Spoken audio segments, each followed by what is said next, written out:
नमस्कार। आप सभी का स्वागत है इस राज्य स्तरीय शैक्षिक संवाद कार्यक्रम में। सभी डाइट के प्राचार्य, diet faculty, DPC, APC academic, block स्तर के हमारे बीआरसी और हमारे सभी शिक्षकगण, एक बार पुनः आप सभी का स्वागत है।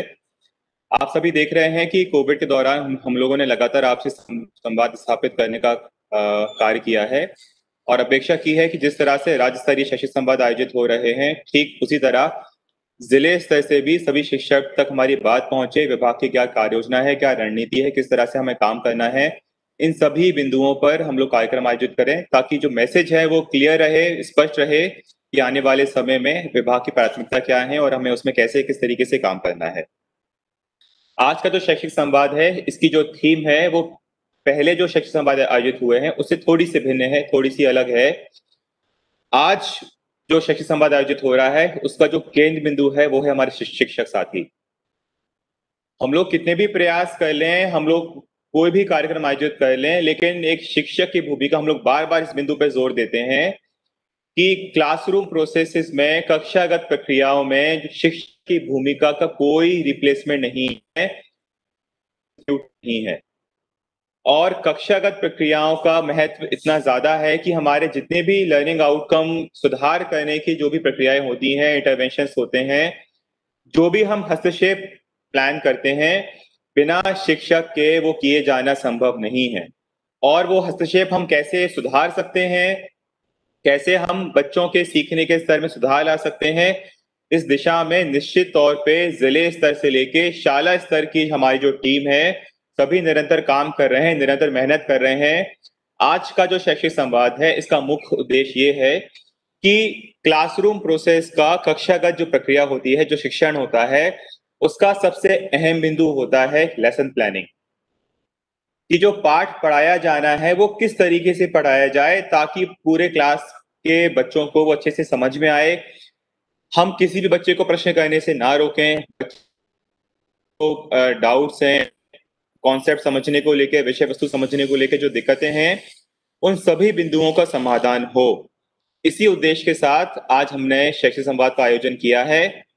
11 सितंबर 2020 को राज्य शिक्षा केंद्र से एक पत्र जारी हुआ था जिसमें हमारी जो एनसीईआरटी की और स्टेट बोर्ड की जो पुस्तकें हैं कक्षा 1 से 8 की, उनको ध्यान में रखते हुए किस तरह से हम लोग लेसन प्लान बनाए, हमारे शिक्षक साथी लेसन प्लान बनाए, हमारे विषय विशेषज्ञ जो बीएससी के रूप में कार्य कर रहे हैं, हमारे सीएससी हैं जिनको एकेडमिक सपोर्ट देने की अपेक्षा है, आप सभी किस तरह से अपना लेसन प्लान बनाएंगे और उसमें आगे काम करेंगे, इस दिशा पे हमें काम करने की आवश्यकता है। लेटर के 3 मुख्य बिंदु हैं जो आप सभी को समझना आवश्यक है और हमने प्रेजेंटेशन में इसको कवर भी किया है। सबसे पहले आपके आसपास सभी किताबें होंगी। 3 चीजें हैं जो आपको अपने साथ रख के बैठना है। एक तो जो 2 साल पहले एक टीचर हैंडबुक हमने जारी की थी, जो लर्निंग आउटकम कक्षावार विषयवार तैयार की गई है। इस छोटी सी हैंडबुक में प्रत्येक पाठ को ध्यान में रखते हुए लेसन प्लानिंग तैयार की गई है। कैसे बनाना है, क्या करना है, कौन कौन से आयाम को ध्यान में रखना है, इन सभी बिंदुओं को ध्यान हमने इसमें दिया हुआ है। अगर आप ये अपने पास रख के बैठेंगे तो प्रस्तुतिकरण के दौरान आपको जो बताया जाएगा उसको समझने में आपको आसानी होगी। इसके साथ ही साथ दक्षता उन्नयन कार्यक्रम के बाद हमने जो वर्कबुक बनाई थी, यह भी सीखने के स्तर को ध्यान में रख के बनाई गई थी।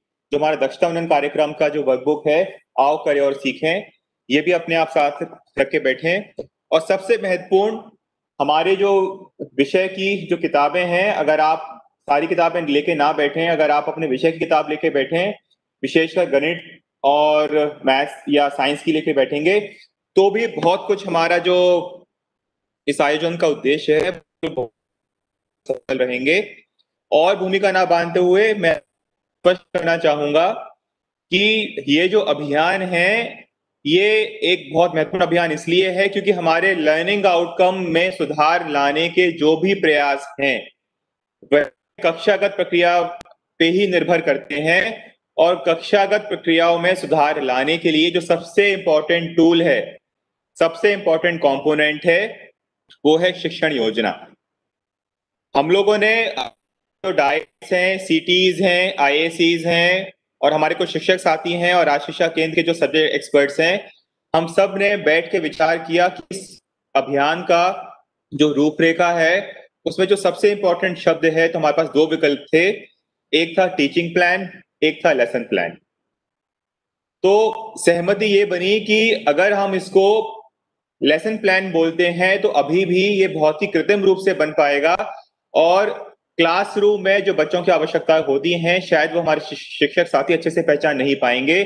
इसीलिए बहुत ही हमने सावधानी पूर्वक और समझदारी से इस पूरे जो नाम दिया है कि किस तरह से हमारे शिक्षक साथी जो विषय वो पढ़ा रहे हैं, जिस कक्षा को वो पढ़ा रहे हैं, वहां पे प्रत्येक विषय का कैसे हम शिक्षण योजना बनाएं। और उस शिक्षण योजना बनाने के लिए सबसे महत्वपूर्ण है कि जो समझ है, जिस तरह से एनसीईआरटी की किताबें डिजाइन की गई हैं, तैयार की गई हैं, उस किताब का फ्लो, उस किताब की डिजाइन, उस किताब में किस तरह के विषय वस्तु हैं, कौन कौन से महत्वपूर्ण कंपोनेंट है, वो हमें ध्यान देकर समझना आवश्यक है। यह इसलिए भी आवश्यक है क्योंकि एनसीईआरटी किताबें वही किताबें हैं जो देश के सबसे कठिन, सबसे प्रतिष्ठित परीक्षाओं में जो प्रतिभागी हैं, अपना कॉलेज स्कूल पास आउट करने के बाद वो बच्चे पढ़ते हैं। विशेषकर यूपीएससी हुआ या जो जेआरएफ का एग्जाम होता है, इस तरह के, या पीएससी होते हैं, स्टेट सर्विसेज जो के एग्जाम्स होते हैं, एनसीईआरटी की पुस्तकें इतनी महत्वपूर्ण पुस्तकें हैं जो इतने कठिन प्रतियोगी परीक्षाओं में भी अभ्यर्थी पढ़ते हैं, प्रतिभागी पढ़ते हैं। और वही किताबें हम अपने बच्चों तक लेके जा रहे हैं, तो किताबों का डिजाइन क्या है, किताबों का प्रारूप क्या है, ये समझ बनाने की आवश्यकता है। आपके पास किताबें होंगी, लेकिन प्रस्तुतिकरण प्रारंभ करने से पहले हम लोग जो हमारे प्रदेश में अच्छे शिक्षक काम कर रहे हैं, प्रयास करते हैं कि उनकी सक्सेस स्टोरी है वो आप तक पहुंचे। तो प्रस्तुतिकरण प्रारंभ करने के पहले आज हम आप सभी के साथ शेयर करेंगे हमारे शिक्षक साथी शरद पांडे जी जो सिंगरौली में हैं, उनके द्वारा किस तरह का काम किया गया है, किस तरह से जो सीखने का जो अभियान है, अब पढ़ाई नहीं रुकेगी, किस तरह से उसको निरंतरता वो सुनिश्चित कर पा रहे हैं गांव-गांव जाकर, बच्चों के पास जाकर। इसकी एक सफलता की कहानी है, आपके साथ शेयर करेंगे।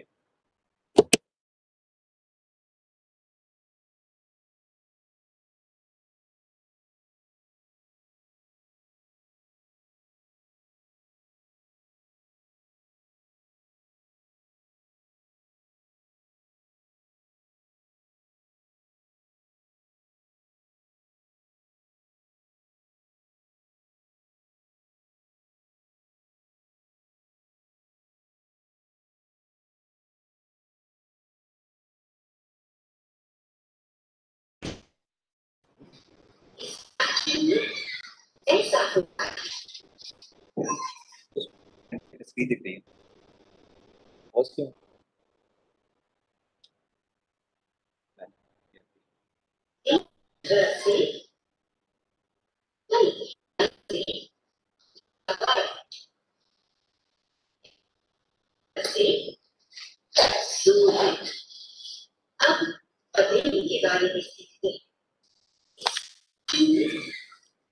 इस वीडियो में आप देख सकते हैं कि हमारे जो शिक्षक साथी हैं श्री शरद पांडे जी जो सिंगरौली में काम करते हैं, उन्होंने किस तरह से अपनी बाइक पे एक व्हाइट बोर्ड लगाया हुआ है और जैसे ही रेडियो प्रोग्राम का प्रसारण प्रारंभ होता है वो अपने स्कूल के जो बच्चे हैं उनके बीच पहुंचते हैं और किस तरह से रेडियो प्रोग्राम का प्रसारण है उसको बच्चों के बीच सुनाते हैं। इससे एटलीस्ट उन बच्चों का फायदा होता है जिनके पास रेडियो नहीं है या रेडियो है परंतु बच्चों तक रेडियो की पहुंच नहीं है। निश्चित तौर पे इस तरह के बहुत सारे शिक्षक साथी हैं जो इस तरह की मेहनत कर रहे हैं, कार्य कर रहे हैं। हमें आवश्यकता है ऐसे साथियों को चिन्हित करने की और उन्हें निरंतर प्रोत्साहित करने की। अब हम प्रस्तुतिकरण के मुख्य भाग पर आते हैं।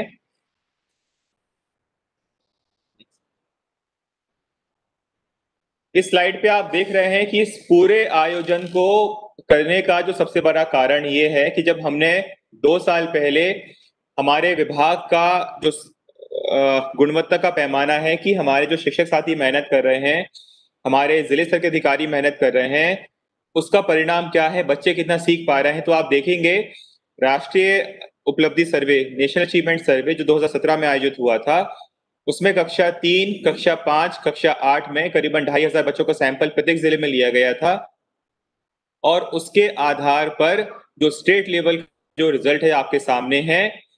जो आप नीले कलर का जो बार देख रहे हैं, ये हमारे राज्य में जो परफॉर्मेंस है बच्चों का वो है। जो हरे कलर का बार है वो है राष्ट्रीय औसत। आप देख रहे हैं कि कक्षा 3 में हमारा जो राष्ट्रीय स्तर का जो एवरेज है वो मोर और लेस हमारे स्टेट के एवरेज से बराबर है, ज्यादा अंतर नहीं है, चाहे वो ईवीएस हो या भाषा हो या गणित हो। लेकिन आप देख रहे हैं कि कक्षा 5 में राज्य का जो औसत है वो थोड़ा सा कम हो रहा है और जो हरा वाला जो बार है वो बढ़ रहा है। ये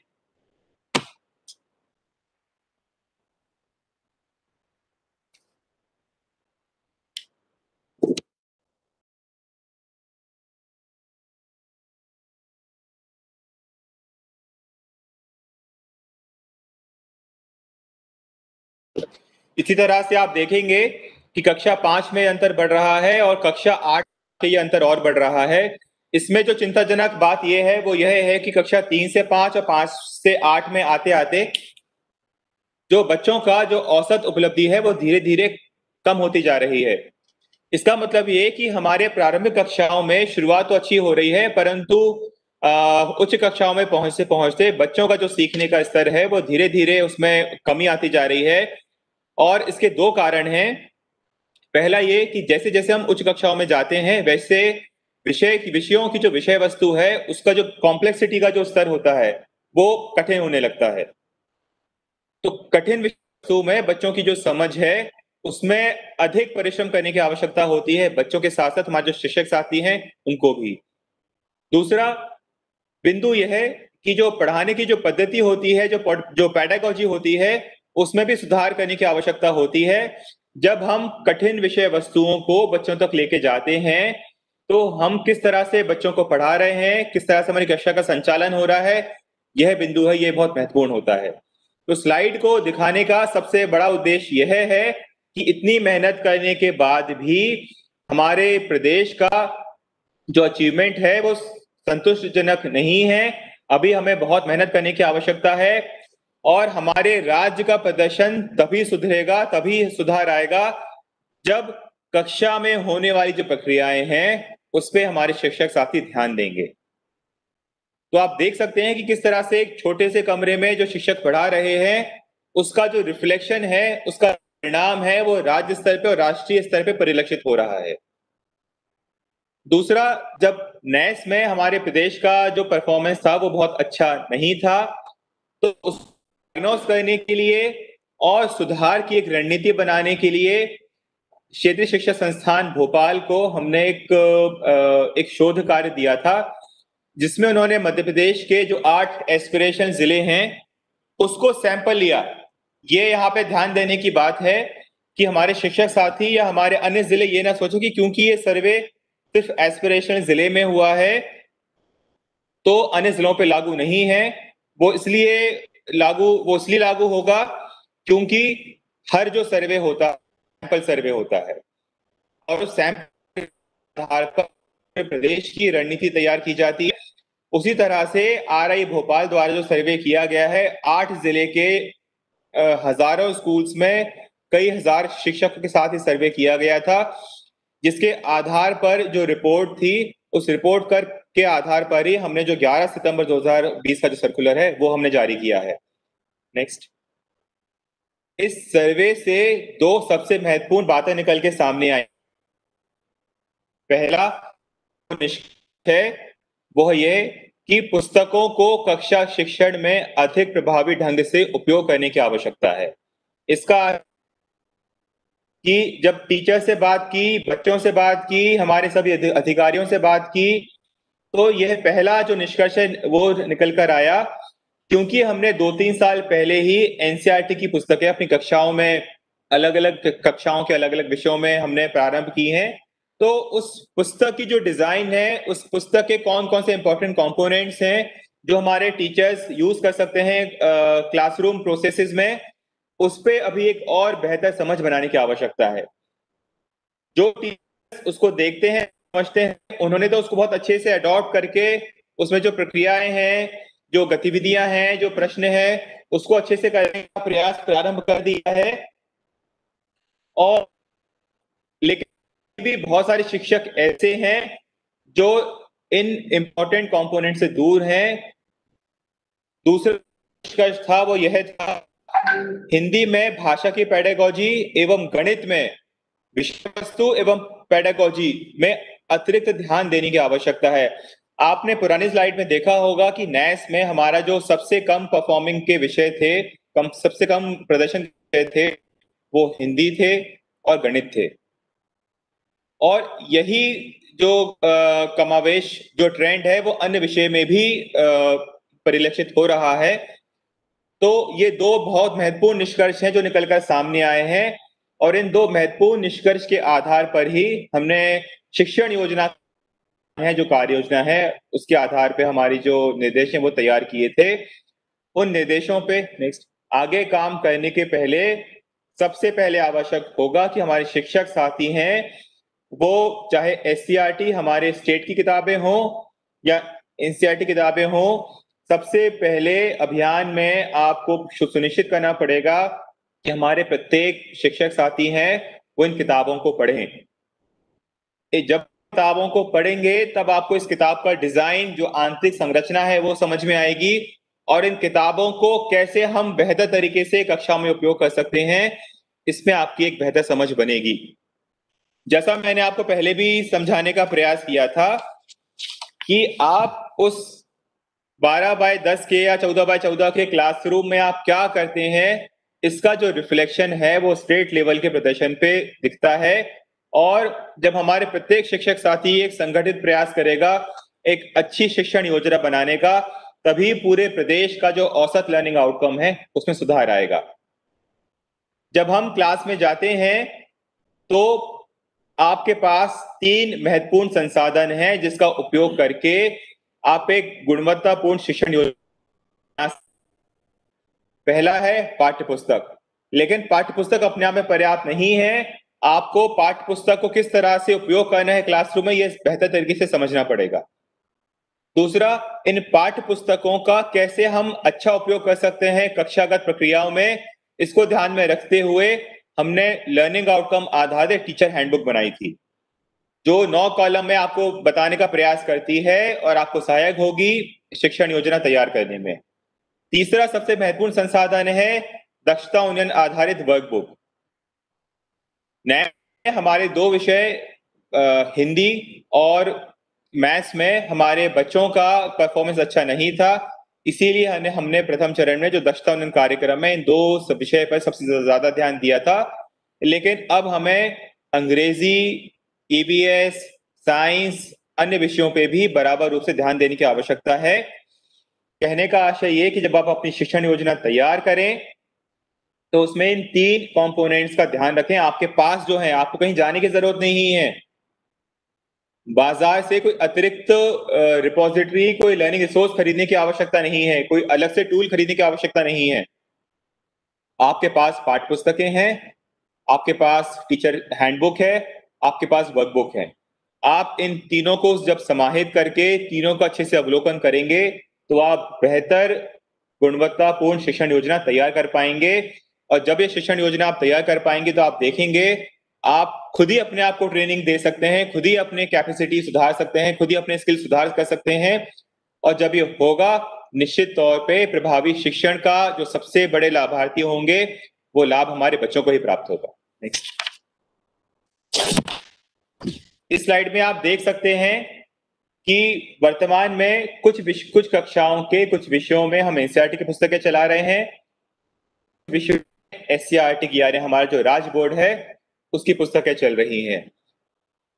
एक चीज में ध्यान में रखनी है कि गणित, पर्यावरण अध्ययन और विज्ञान, ये 3 कॉमन विषय हैं जहां पे हमने पूरी तरह से एनसीईआरटी की पुस्तकें लागू कर दी हैं।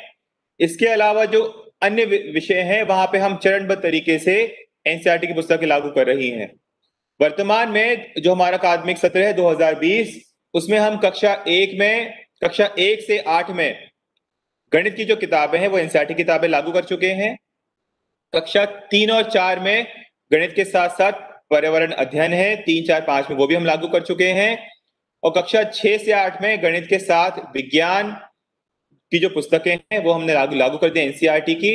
और सामाजिक विज्ञान है वो इस साल से कक्षा 6 में एनसीईआरटी की पुस्तकें प्रारंभ हो रही हैं।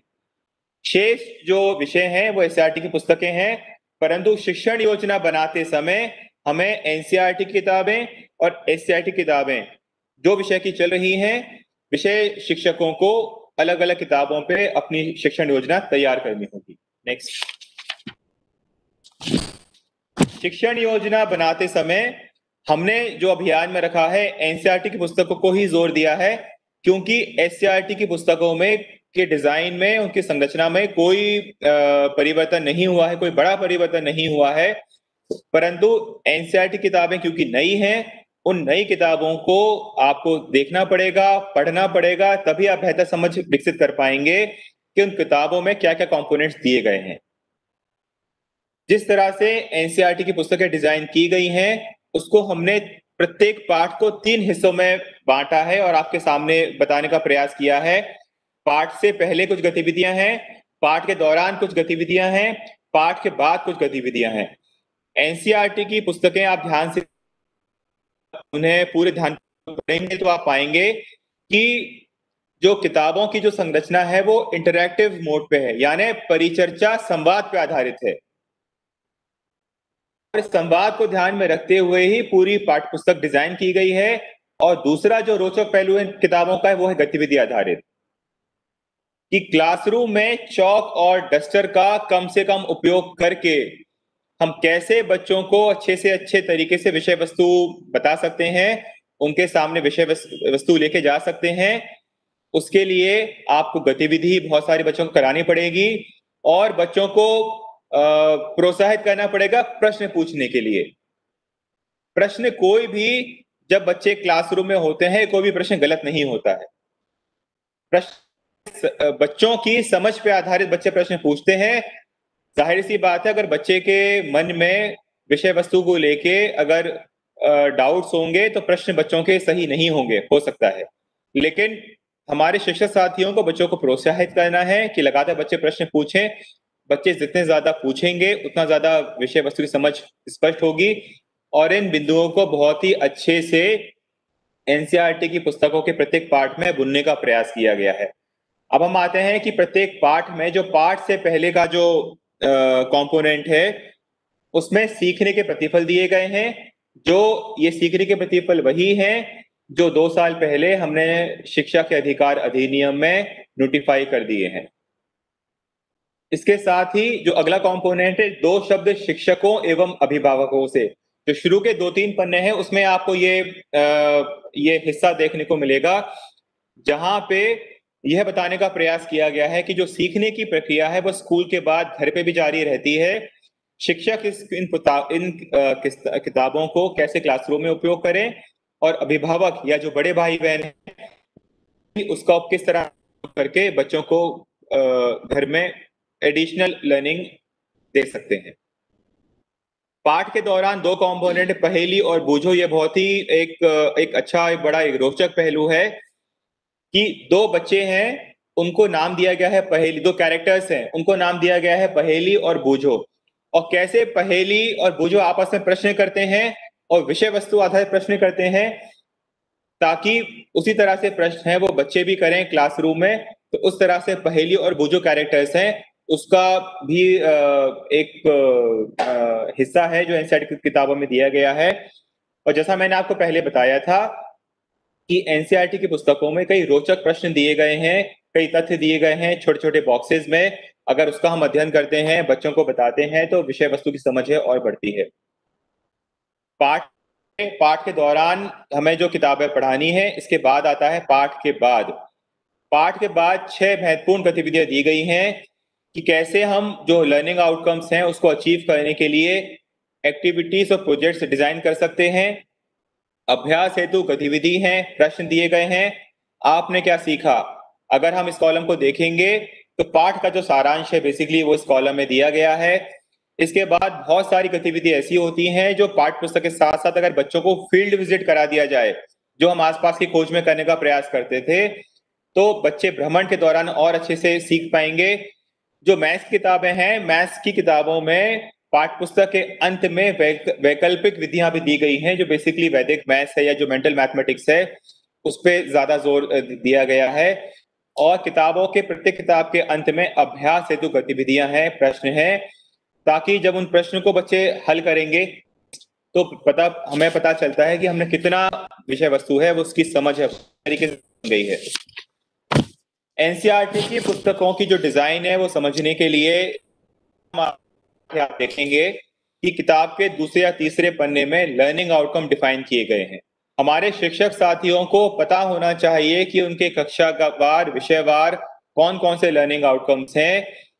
ये लर्निंग आउटकम्स वही हैं, मैं पुनः रिपीट करूंगा, दोहराना चाहूंगा, जो हमने RTE right to education act शिक्षा के अधिकार अधिनियम अंतर्गत नोटिफाई कर दिए हैं। यानी कि ये एक तरह से ये हमारी नैतिक और लीगल जिम्मेदारी बनती है कि हमारे बच्चों को कम से कम ये चीजें आनी ही चाहिए, और इसी उद्देश्य के साथ अधिनियम में लर्निंग आउटकम इंसर्ट किए गए थे। नेक्स्ट,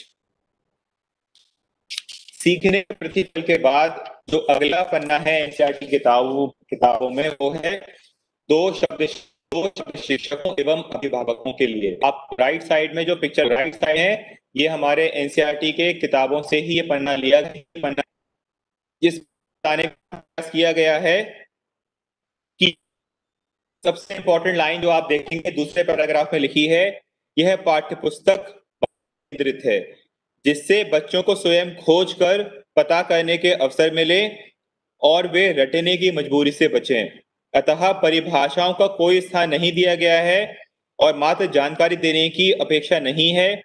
वास्तविक चुनौती है कि बच्चों को मौके दिए जाएं कि वे अपने विचार प्रकट करें, उत्सुक बने, करके देखें और सीखें, प्रश्न पूछें तथा प्रयोग करें। तो कहने का आशय, जो किताबें हैं बाल केंद्रित किताबें हैं, बच्चे की सीखने की जो मानसिकता होती है, सीखने की जो भौतिक प्रक्रियाएं होती हैं, उनको ध्यान में रख के ही ये पाठ्यपुस्तक बनाई गई हैं।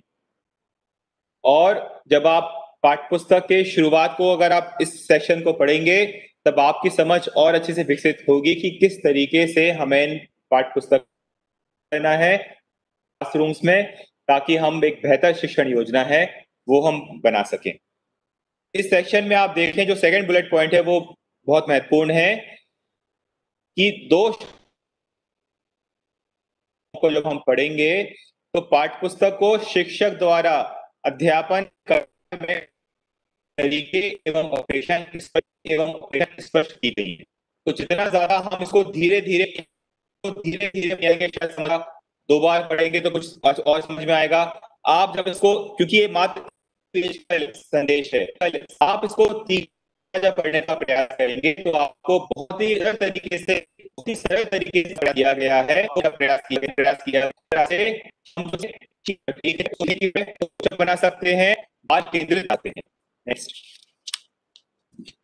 अगला जो कंपोनेंट है वो है पहेली और बूझो।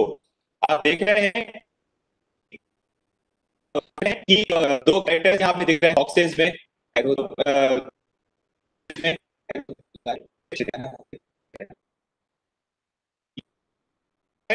आप देखेंगे प्राय ये प्रत्येक किताब के प्रत्येक पाठ में इस तरह के बॉक्सेस बना के बताने का प्रयास किया गया है।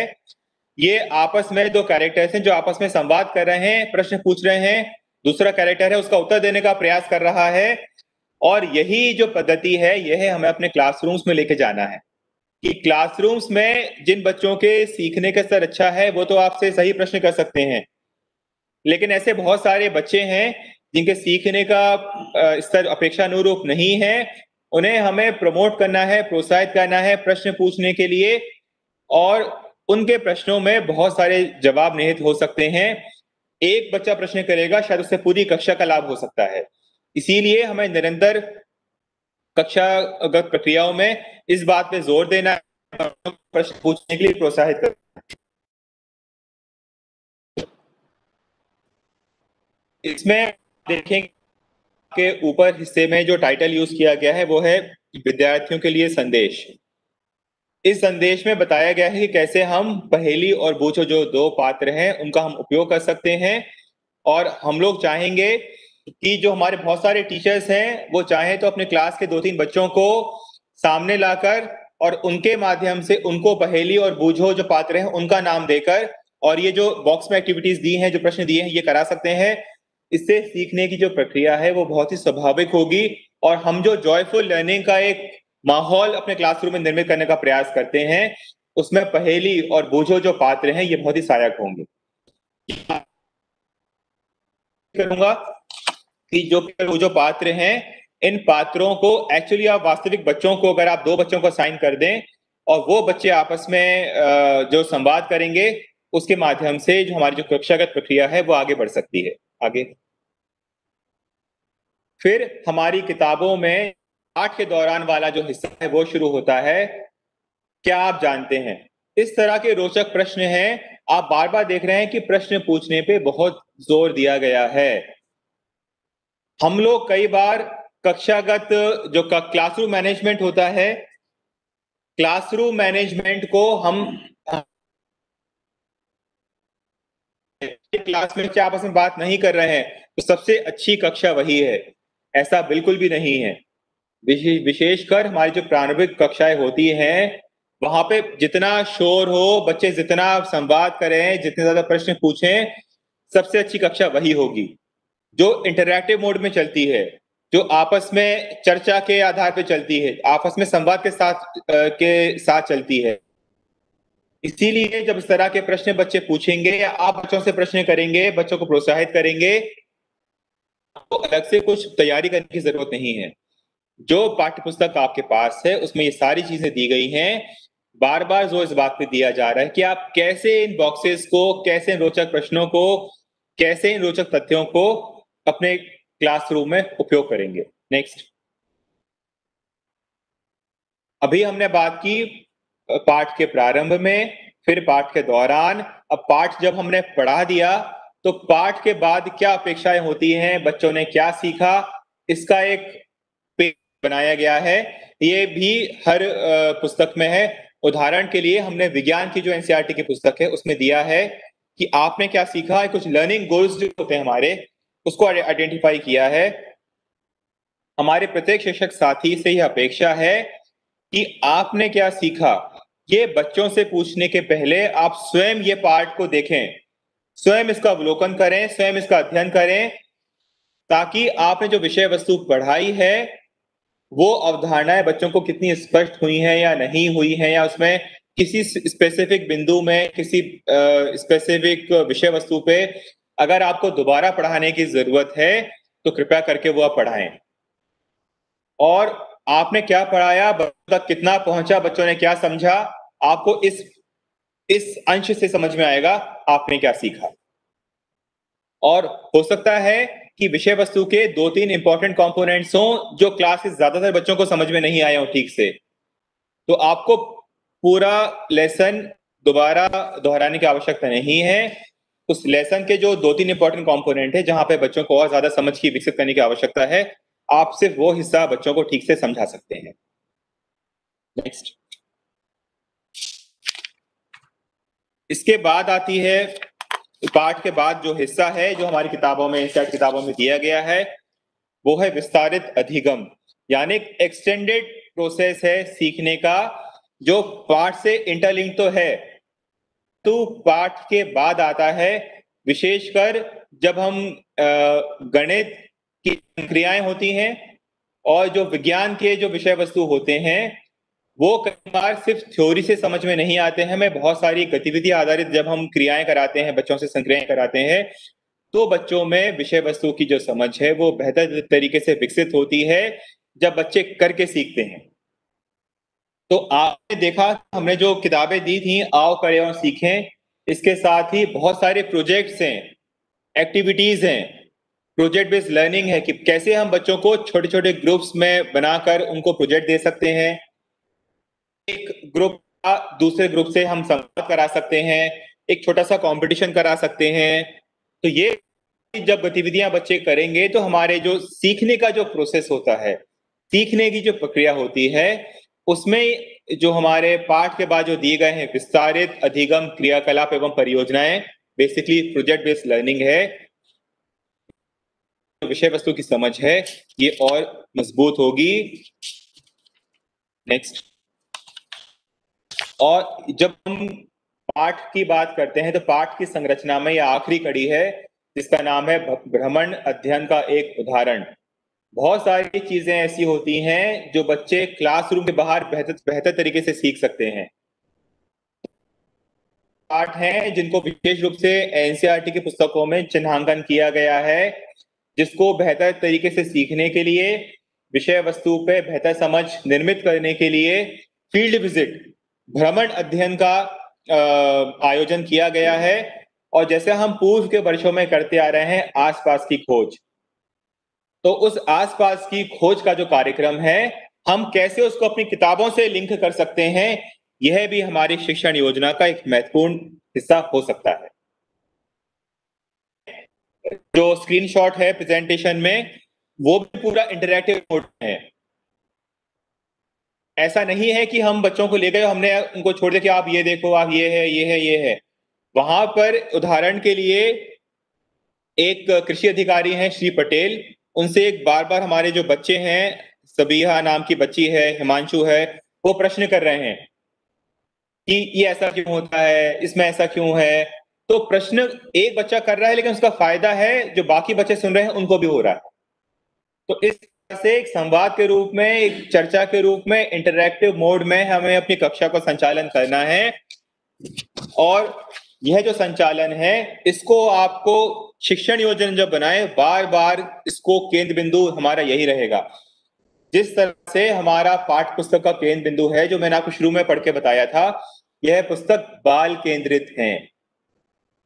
उसी तरह से हमारी जो शिक्षण योजना है कि हम किस तरह योजना तैयार कर रहे हैं वो भी बाल केंद्रित होनी चाहिए।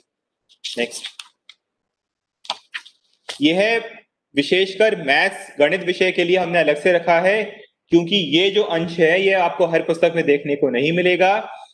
जब हमारे नॉर्मल जो एनसीईआरटी की पुस्तकें हैं हमने विशेष अनुमति लेके गणित की वैकल्पिक जो विधियां हैं ये अंश हमने जुड़वाया था। ये कक्षा 1 से 10 की जो मैथ्स की जो पुस्तकें हैं ये विशेषकर कैसे हम गणित को और रोचक बना सकते हैं। अधिकांश बच्चों के मन में गणित की जो संक्रियाएं होती हैं उसको लेके मन में भय होता है, चिंता होती है कि यह विषय वस्तु की समझ नहीं हो पाती, तो बच्चे उच्च कक्षा में गणित पढ़ने से डरते हैं या उनका जो स्कोर है वो अच्छा नहीं होता है। तो गणित की प्रक्रिया को सरल करने के लिए, रोचक बनाने के लिए हमारे जो शिक्षक साथी हैं और जो विद्यार्थी हैं उनके लिए गणित की वैकल्पिक विधियां दी गई हैं, जो अलग अलग की ट्रिक्स होती हैं, अलग अलग संक्रियाएं होती हैं, अलग अलग प्रश्न होते हैं, उसको इस विधियों में रखा गया है। हमारे शिक्षक साथी नॉर्मल को, जो नॉर्मल पाठ्य पुस्तक का सिलेबस है उसके साथ इसको भी कवर करेंगे। तो निश्चित तौर पर गणित की जो गणित विषय का जो सबसे रोचक पहलू होता है कि कैसे हम, ये एंडलेस होता है, लिमिटलेस होता है, इसकी कोई सीमा नहीं है कि आप एक विषय वस्तु को समझ के उस पर 1000 प्रश्न तैयार कर सकते हैं और बहुत सारे एग्जाम्पल्स बच्चों को दे सकते हैं और बच्चे स्वयं अपने प्रश्न बना सकते हैं विषय वस्तु समझकर। तो इस चीजें हैं जो हमें बच्चों तक लेके जाने का प्रयास करना चाहिए ताकि मैथ्स को लेके बच्चों के मन में जो भय होता है, जो मुश्किलें होती हैं, उसको हम कैसे सरल कर सकते हैं, ये हमें बताना यहाँ पे आवश्यकता है। नेक्स्ट। जब पाठ पूरा हो जाएगा और हम एक बेहतर शिक्षण योजना का उपयोग करके जब हम पाठ अपना शिक्षण कार्य पूरा कर लेते हैं इस पाठ का, तो उस पाठ पे बच्चों की समझ कितनी बनी उसको ध्यान में रखते हुए अभ्यास हेतु कुछ गतिविधि या प्रश्न दिए गए हैं प्रत्येक चैप्टर के अंत में। तो हमें एक पाठ पूरा कब हुआ ये तो मानना चाहिए जब हम पाठ के प्रारंभ से लेके अभ्यास हेतु जो गतिविधि हैं, प्रश्न दिए हैं, इसको भी हम कक्षागत प्रक्रिया में शामिल करें। हमें यह बिल्कुल भी प्रयास नहीं करना चाहिए कि मेरा काम है, मैंने पाठ पढ़ा दिया, उसके बाद के जो वैकल्पिक गतिविधियां हैं, जो प्रोजेक्ट्स हैं, जो भ्रमण है, जो अभ्यास है, अगर हम शिक्षण योजना में शामिल नहीं कर रहे हैं, उसको क्लासरूम में नहीं पढ़ा रहे हैं, तो हमारी पूरी की पूरी जो मेहनत है वो आधी हो जाएगी, बच्चों को ज्यादा लाभ नहीं मिल पाएगा। और आज जब हम शैक्षिक संवाद आयोजित किया था, सबसे बड़ा कारण यही था पाठ की जो संग्रह है उसको हमें समझना पड़ेगा। प्रत्येक पाठ में एनसीईआरटी के जो राष्ट्रीय स्तर के हमारे देश में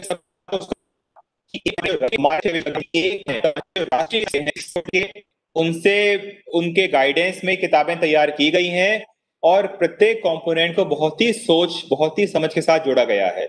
इसीलिए आवश्यक है कि हमारे शिक्षक साथी शिक्षण योजना बनाते वक्त प्रत्येक कंपोनेंट का, प्रत्येक हिस्से का शिक्षण योजना में शामिल करें। और ये तभी हो पाएगा जब आप स्वयं बहुत ही धैर्यपूर्वक ये किताबें पढ़ेंगे। अगर आप किताबें नहीं पढ़ेंगे तो आप कभी भी अच्छी शिक्षण योजना तैयार नहीं कर पाएंगे। मेरा आप सभी से आग्रह है कि कृपया करके शिक्षण योजना है वो बनाने के पहले आपको प्रत्येक पाठ को अच्छे से पढ़ना पड़ेगा, और आप जितना धैर्यपूर्वक, जितना अच्छे से आप पढ़ेंगे, उतनी अच्छी आप शिक्षण योजना बना पाएंगे। नेक्स्ट। शिक्षण योजना बनाने के पहले जो मूलभूत सिद्धांत हैं वो आपको ध्यान में रखना पड़ेगा। पहला, हमारी शिक्षण योजना है वो बाल केंद्रित हो, बच्चों को रख के ही हमारी शिक्षण योजना बनाई जाए।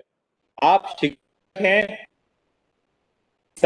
आपकी समझ, आपकी कमांड, आपका होल्ड उस विषय पे सर्वाधिक है, लेकिन आप अपने ज्ञान को, आप अपने कौशल को बच्चों तक कैसे लेके जा रहे हैं, ये आपको सरल से सरल प्रक्रिया में बनाना पड़ेगा।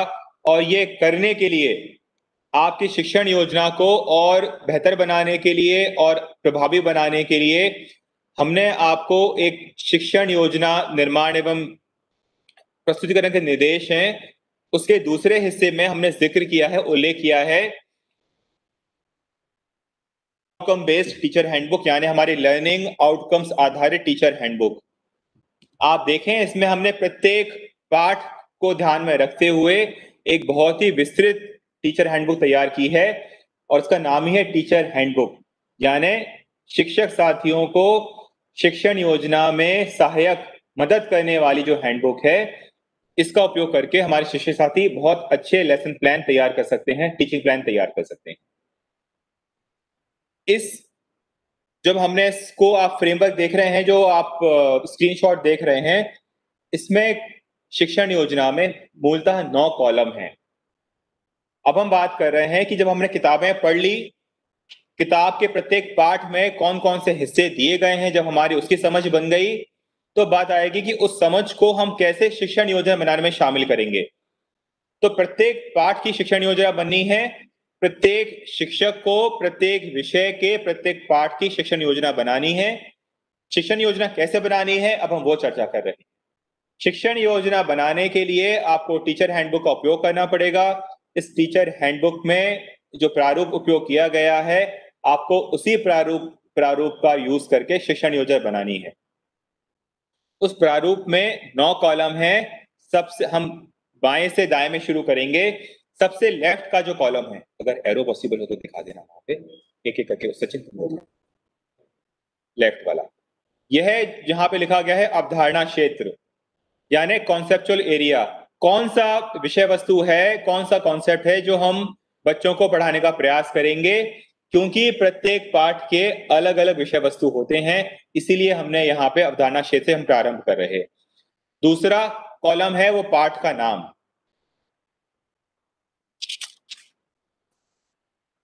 तीसरा कॉलम है पेडागोजिकल प्रक्रिया। चौथा कॉलम है शिक्षण सामग्री। पांचवा कॉलम है अनुमानित समय। छठवां कॉलम है लर्निंग इंडिकेटर। सातवां कॉलम है मूल्यांकन हेतु गतिविधियां एवं प्रश्न। आओ करके सीखें। नौवां कॉलम है लर्निंग आउटकम। जो हमने 11 सितंबर को आपको पत्र लिखा था, उसके साथ एक प्रारूप लिखा है, वो प्रारूप बिल्कुल भी अलग नहीं है। इन 9 कॉलम में आपको किस तरह से शिक्षण योजना बनानी है प्रत्येक पाठ की, उसी का उदाहरण है वहां पे। जब हम अवधारणा क्षेत्र की बात करते हैं तो अवधारणा क्षेत्र से हमारा आशय है किसी भी कक्षा स्तर से संबंधित समस्त पाठ्य वस्तु को मुख्य रूप से कुछ चिन्हित क्षेत्रों में विभाजित किया जाता है, जिन चिन्हित क्षेत्रों को अवधारणा क्षेत्र कहते हैं। शिक्षकों के लिए यह आवश्यक होता है कि प्रत्येक अवधारणा क्षेत्र से संबंधित विषय वस्तु को ध्यान में रखते हुए शिक्षण का कार्य करें व मूल्यांकन आकलन के दौरान सभी अवधारणा क्षेत्र पर एक समान अधिभार दें, जिससे वह बच्चा उस कक्षा स्तर का जो लर्निंग आउटकम है उसको हासिल कर सके। जो मैंने आपको पढ़ के सुनाया ये बिल्कुल भी अलग नहीं है। जब आप टीचर हैंडबुक उठाएंगे, उसके जो शुरुआत का दूसरे तीसरा पन्ना खोलेंगे तो उसमें अवधारणा क्षेत्र क्या है इसको बहुत अच्छे से परिभाषित किया गया है। दूसरा है पाठ का नाम। ये पाठ का नाम बहुत स्पष्ट है, इसको कुछ अलग से बताने की जरूरत नहीं है। तीसरा, यह शिक्षण योजना का सबसे महत्वपूर्ण सबसे इंपॉर्टेंट कंपोनेंट है पेडागॉजिकल प्रक्रिया। और पेडागॉजिकल प्रक्रिया इसका कोई भी स्टैंडर्ड फॉर्मेट नहीं है। इसका फॉर्मेट वही होगा, एक अच्छी पेडागॉजिकल प्रक्रिया वही होगी जो बाल केंद्रित होगी, जो विद्यार्थी केंद्रित होगी, जो विद्यार्थी को समझने के, पूछने के अलग अलग गतिविधि अवसर देगी। पेडागॉजिकल प्रक्रिया सिर्फ चौक और डस्टर आधारित प्रक्रिया नहीं है।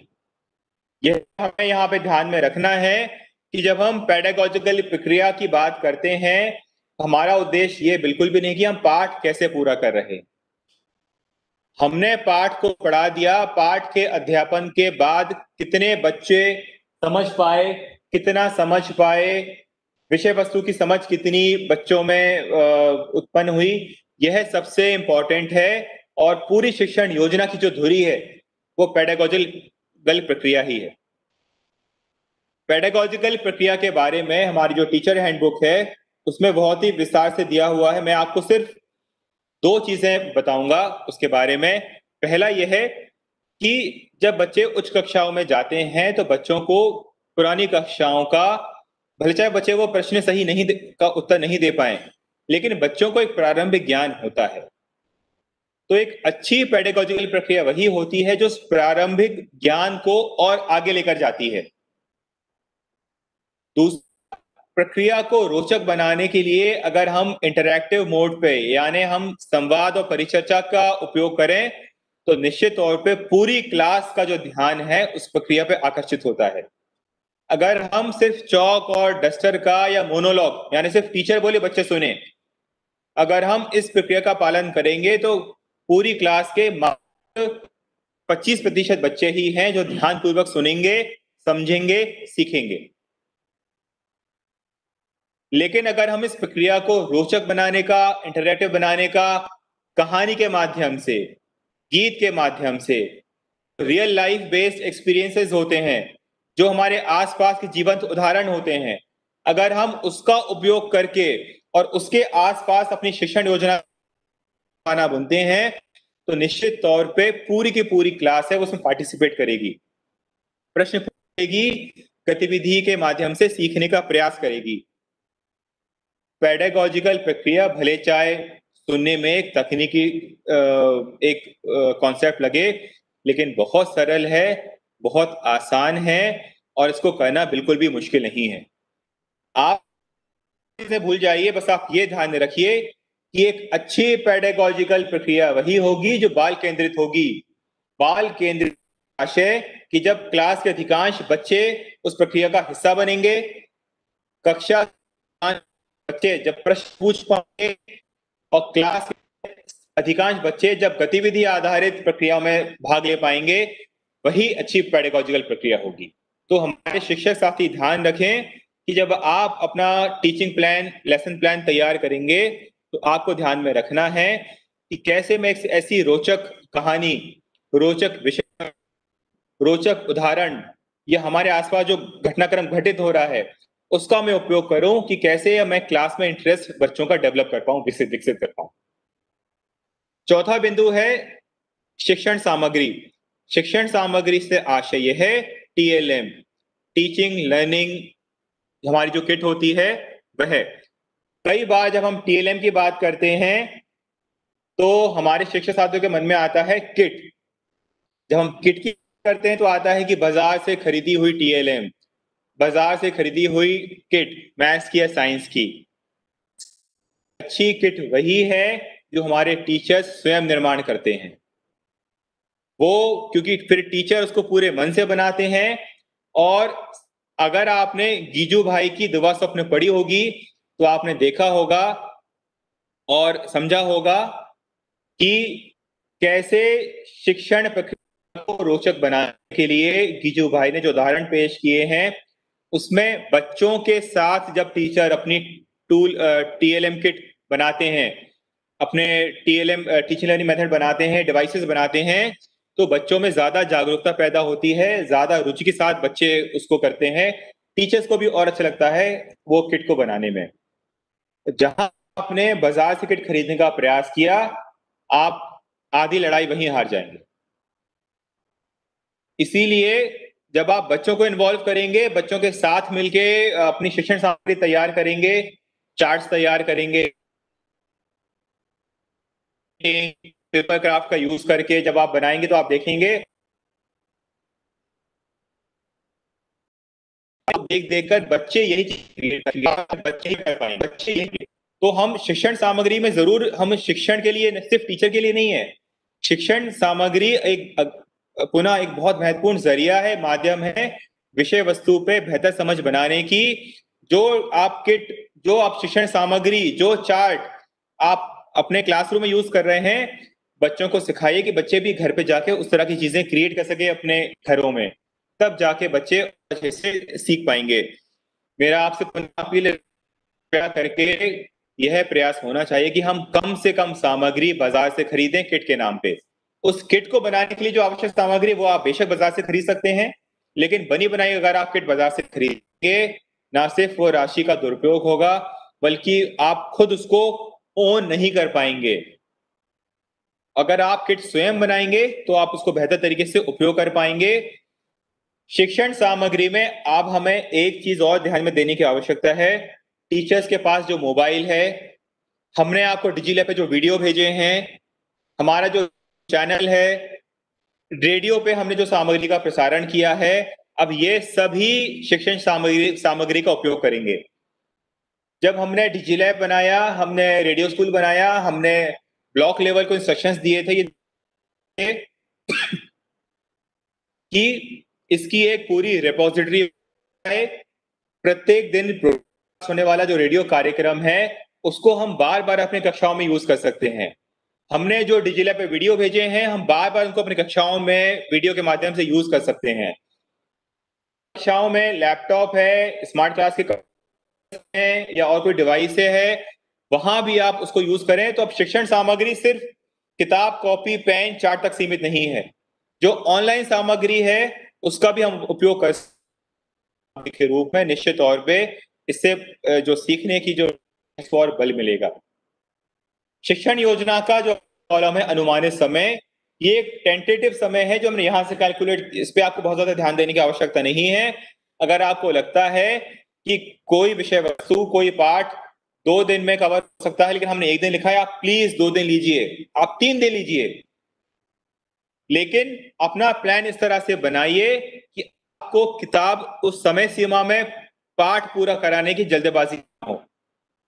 हमने हमारे गणना का इस्तेमाल करके, टीचर जो फीडबैक मिला था उसका इस्तेमाल करके एक अनुमान, लेकिन ये सिर्फ एक आपको सुझाव देने की दृष्टि से दिया गया था। बेशक अगर आपको ज्यादा समय लग रहा है, ज्यादा समय लीजिए, लेकिन प्रयास यह हो कि हम जो पाठ पढ़ा रहे हैं वो बच्चों को ठीक से समझ में आए। अगला जो छठवां हमारा कॉलम है वो है लर्निंग इंडिकेटर, जहां पे हमने जो लर्निंग आउटकम को थोड़ा सा और उसके पहले की जो जर्नी होती है, पहले का जो एक माइलस्टोन है कि लर्निंग आउट पहुंचने के पहले क्या बच्चों को ये लर्निंग, ये चीजें समझ में आई हैं। तो हमारे जब शिक्षक साथी अपनी शिक्षण योजना बनाएं, बच्चों को जब पाठ पढ़ाते हैं तो पूरी तरह से ध्यान में रखें कि पढ़ाने के बाद क्या बच्चों को लर्निंग इंडिकेटर में जो विषय वस्तु या जो बातें बताई गई हैं वो बच्चों को समझ में आ रही हैं।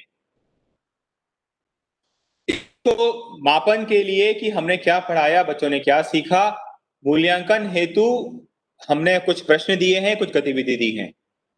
और हम जो बार-बार शब्द यूज कर रहे हैं बाल केंद्रित, पाठ के दौरान और पाठ के बाद भी प्रोजेक्ट आधारित जो लर्निंग होती है, यह टीचर को ही सहायक होंगे, हमारे शिक्षक को ही सहायक होंगे जब हम छोटे-छोटे ग्रुप्स में बना देंगे और हमारी कक्षा में जो बाल कैबिनेट के बच्चे हैं या ऐसे बच्चे जो पढ़ाई में जिनका स्तर अच्छा है, कक्षा अनुरूप है या उससे भी ज्यादा है, उन बच्चों को इन ग्रुप्स का अगर आप लीडर बना देंगे तो ये बच्चे शिक्षक के, हमारे शिक्षक साथियों के सहायक के रूप में काम करेंगे और आप देखेंगे कि बच्चे बहुत ही अच्छे तरीके से, बहुत ही डिसिप्लिन तरीके से बाकी बच्चों को क्लासरूम में एंगेज कर पाएंगे और उनको इन प्रक्रियाओं में शामिल कर पाएंगे।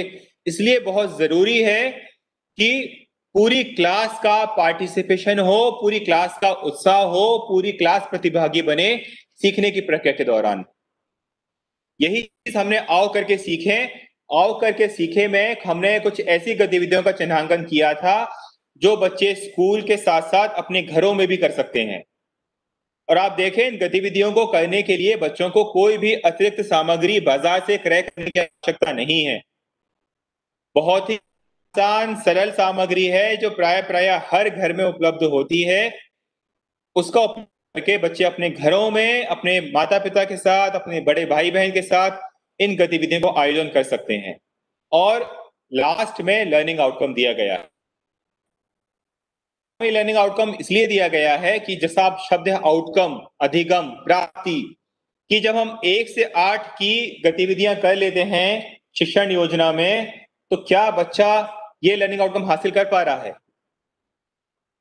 तो ये बहुत महत्वपूर्ण है कि हमारा जो सबसे बड़ा लक्ष्य है वो हमने आखिरी में दिया गया है लर्निंग आउट, कि प्रत्येक पाठ को पूरा करने के बाद, अच्छे से पढ़ाने के बाद, गतिविधियां कराने, विजिट कराने के बाद क्या बच्चे लर्निंग आउटकम को हासिल कर पा रहे हैं या नहीं कर पा रहे हैं, यह हमें सबसे ज्यादा इस पे फोकस करने की, ध्यान देने की आवश्यकता है। क्योंकि हमने जितनी भी मेहनत की है 1 से लेके 8 तक जो हमारी शिक्षण योजना बनेगी, उसके जो 8 हिस्से हैं वो इसी बात पर केंद्रित हैं कि इनको करने के बाद किस तरह के लर्निंग आउटकम्स हैं जो हमारे बच्चे प्राप्त कर पा रहे हैं। नेक्स्ट। तो अभी वो चर्चा की थी कि हमें किस तरह से अपनी शिक्षण योजना बनानी है। उसका जो 9 कॉलम का प्रारूप है ये भी आपको पत्र के साथ भेजा गया है और आपको सहायक होगी हमारी जो टीचर हैंडबुक है वो इस शिक्षण योजना को तैयार करने में। हमारे बहुत सारे स्कूल्स ऐसे हैं जहाँ पे शिक्षक नहीं है, बहुत सारे स्कूल्स ऐसे जहाँ पे एक शिक्षक है या एनरोलमेंट के आधार पर, कक्षा के आधार पर एक शिक्षक नहीं है। तो शिक्षक साथियों के मन में प्रश्न होगा कि जहां पे एनरोलमेंट ज्यादा है या एक ही शिक्षक है या 2 ही शिक्षक, हमें किन विषयों का, किन कक्षा का आपको शिक्षण योजना तैयार करनी है। तो आप एक कॉलम में देखेंगे, यही कॉलम हमने अपने पत्र में भी स्पष्ट की है। यदि एक ही शिक्षक है तो वह गणित विषय की शिक्षण योजना तैयार करेंगे। है तो गणित के साथ साथ हिंदी की। और जब हम गणित और हिंदी कह रहे हैं, क्योंकि आप एक शिक्षक होने से सभी कक्षाओं के बच्चों को पढ़ाते हैं, तो आपका काम थोड़ा बढ़ेगा, लेकिन आप क्योंकि अकेले हैं तो आपके कंधों पे बहुत महत्वपूर्ण जिम्मेदारी है बच्चों को पढ़ाने की। इसीलिए कक्षा 1 से 5 के सभी क्लासेस के जो गणित के विषय हैं वो आपको पढ़ाने पड़ेंगे। उसी तरह अगर 2 शिक्षक हैं तो मैथ्स के साथ हिंदी, यानी प्राथमिक और माध्यमिक सभी कक्षाओं का मैथ्स का और हिंदी का आपको शिक्षण योजना तैयार करनी पड़ेगी। इसी तरह से अगर 3 हैं तो गणित का, हिंदी का और विज्ञान का बनाना पड़ेगा। और जैसे जैसे हमारे शिक्षक बढ़ते जाएंगे, संख्या बढ़ती जाएगी, हमने अपने टेबल में स्पष्ट किया है। और एक चीज कंफ्यूजन में और दूर कर दूं कि जब हम शिक्षक की बात करते हैं तो जो नियमित शिक्षक हैं हम उनकी बात कर रहे हैं। अतिथि शिक्षकों को हमने इस कार्ययोजना में शामिल नहीं किया है।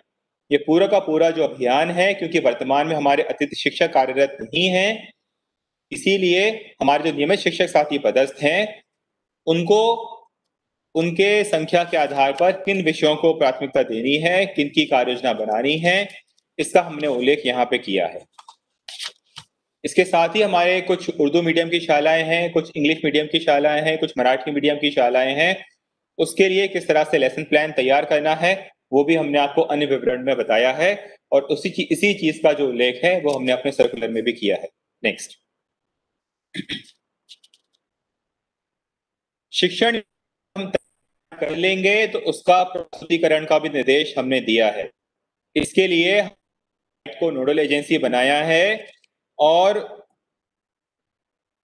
राज्य स्तर से भी हम कुछ चुनिंदा शिक्षक हैं, उनका जो शिक्षण योजना का प्रस्तुतिकरण है वो हम लोग यहाँ से आपको सूचना दे देंगे, पूर्व सूचना दे देंगे, ताकि शिक्षक साथी पूरी तैयारी से आरएस के द्वारा जो आप वीसी आयोजित होगी उसमें आए, पार्टिसिपेट करना, प्रशिक्षण जो प्लान है वो बताएं। शिक्षण योजना निर्माण के लिए जो 2-3 बिंदु हैं वो यहाँ पे हमने पुनः उनको रेखांकित किया है। पहला यह है कि जो फॉर्मेट है, जो प्रारूप है वो हमने आपको दे दिया है पत्र के साथ। फॉर्मेट बिल्कुल भी अलग नहीं है। जो जिन 9 कॉलम का हमने हैंडबुक में, टीचर हैंडबुक में उपयोग किया है, उन्हीं 9 कॉलम्स का उपयोग करके हमें अपनी आदर्श पाठ योजना है वो तैयार करनी। दूसरा, डाइट, जिला शिक्षा केंद्र, हमारे बीआरसी और जन शिक्षक हैं, आप सभी को अभियान में आपकी जिम्मेदारी अत्यंत महत्वपूर्ण है। आपको सुनिश्चित करना है कि प्रत्येक शिक्षक किताबों को पढ़ें, किताबों का अध्ययन करें और जिस कक्षा में विषय में वो पढ़ा रहे हैं उन विषयों की प्रत्येक पाठ की वो शिक्षण योजना तैयार करें। तीसरा, अभी एनआईसी पोर्टल हमारा बना रहा है। हम लोग प्रत्येक शिक्षक को उसमें आईडी और लॉगिन दे देंगे। उनके लॉगिन आईडी पासवर्ड वही होंगे जो एम शिक्षा मित्र में हमने उपयोग किए हैं। एजुकेशन पोर्टल पर प्रत्येक शिक्षक को अपनी कार्य योजना स्कैन करके अपलोड करनी पड़ेगी।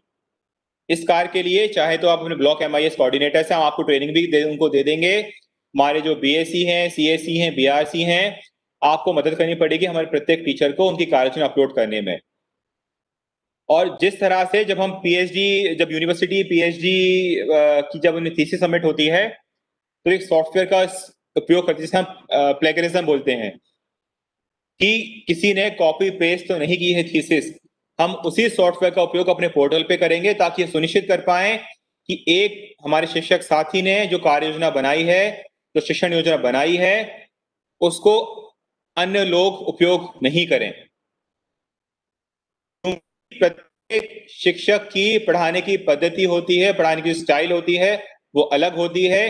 इसीलिए प्रत्येक टीचर से यह अपेक्षा है कि वह स्वयं बैठकर ध्यानपूर्वक, धैर्यपूर्वक अपनी शिक्षण योजना तैयार करे प्रत्येक पाठ की। और यदि किसी शिक्षक ने किसी दूसरे शिक्षक की पाठ योजना को कॉपी किया, पेस्ट किया, तो दोनों ही टीचर्स पे कार्रवाई होगी, जिन्होंने अपनी शिक्षण योजना दी है और जिन्होंने कॉपी पेस्ट करके उसको अपलोड किया है। तो सुनिश्चित करें कि प्रत्येक टीचर को यह शिक्षण योजना बनाना है और स्वयं बनाना है, और अगर ऐसा नहीं करते हैं तो सब फिर कार्रवाई की जाएगी।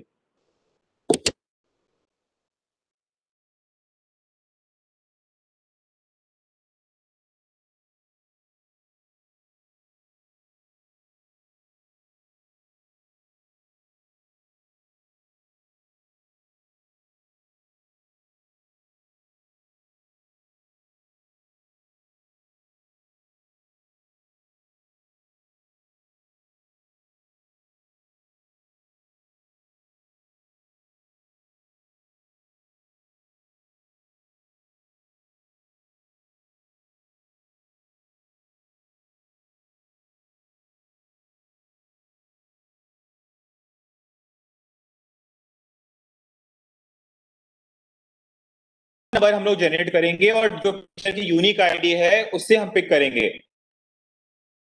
और यही निर्देश डाइट के लिए है। हम लोग एक अलग से सॉफ्टवेयर तैयार कर रहे हैं कि हम प्रत्येक सप्ताह डाइट को सूचित करेंगे कि ये जो हमने लिस्ट निकाली है ये इन टीचर्स की है।